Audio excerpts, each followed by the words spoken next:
Defence line থেকে clear হওয়া বল সোজা উড়ে এলো আনহেল ডি মারিয়ার কাছে।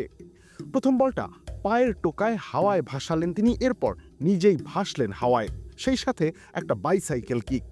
গোলপোস্টের প্রায় 15 গজ দূর থেকে নেয়া শট, অথচ গোলরক্ষক ফেরানোর কোনো সুযোগই পেলেন না। টাইমিং আর প্লেসমেন্টের অবিশ্বাস্য মিলন। এই আর্জেন্টাইন ততক্ষণে ছুটে গিয়েছেন সাইডলাইনের দিকে, ভালোবাসা বিলিয়েছেন সমর্থকদের মাঝে। তার আনন্দের বাঁধ তখন ভেঙে গিয়েছিল। স্রেফ একটা বাইসাইকেল গোল তো নয়, এর মধ্য দিয়ে তো হ্যাট্রিকও পূর্ণ হয়েছে। মাত্র 18 মিনিট লেগেছে এই হ্যাট্রিকের জন্য। লেবুর সুঘ্রাণ আরো বেশি, ত্বকের যত্ন আরো বেশি, চলে আরো বেশি। আপনার পকেটে কি বিদেশি না বাংলাদেশি? ডি মারিয়া গোলের শুরুটা করেছিলেন 2 মিনিটের মাথায়। একক নৈপুণ্যে বল নিয়ে ডি বক্সে ঢুকে পড়েন তিনি, এরপর বাম পায়ের শটে কাঁপিয়ে দেন প্রতিপক্ষের জাল। সকালের সূর্য যেমন পুরো দিনের কথা বলে, তেমনি তিনি বুঝিয়ে দিয়েছিলেন দারুণ কিছু ঘটতে যাচ্ছে। হয়েছেও তাই।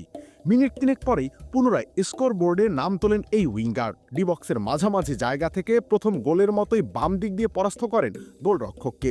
আর বাইসাইকেল কিকে গোলের গল্প তো বলাই হলো। সব মিলিয়ে 18 মিনিটে হ্যাট্রিক, বয়সের হিসেবে 36 পেরোনো একজন বুড়োর জন্য এমন পারফরম্যান্স অলৌকিকতার চেয়ে কম কিছু নয়। চলতি মৌসুমে এখন পর্যন্ত বেনফিকার হয়ে 16 ম্যাচ খেলেছেন এই তারকা। এর মধ্যে গোল করেছেন 8টি আর অ্যাসিস্ট আছে 2টি। বেশ কিছু ম্যাচে বদলি হিসেবে খেলতে হয়েছিল তাকে, তা না হলে পরিসংখ্যানের খাতায় তার অবস্থান নিশ্চয় আরেকটু উপরের দিকেই থাকতো। তবে এটাও কম নয় কোনো অংশে, বরং প্রত্যাশা বাড়িয়ে তোলার মতোই পারফরমেন্স। আবার আক্ষেপও জাগায় হৃদয়ে। অকালেই বুঝি জাতীয় দল থেকে অবসরে চলে গেলেন এই দেবদূত।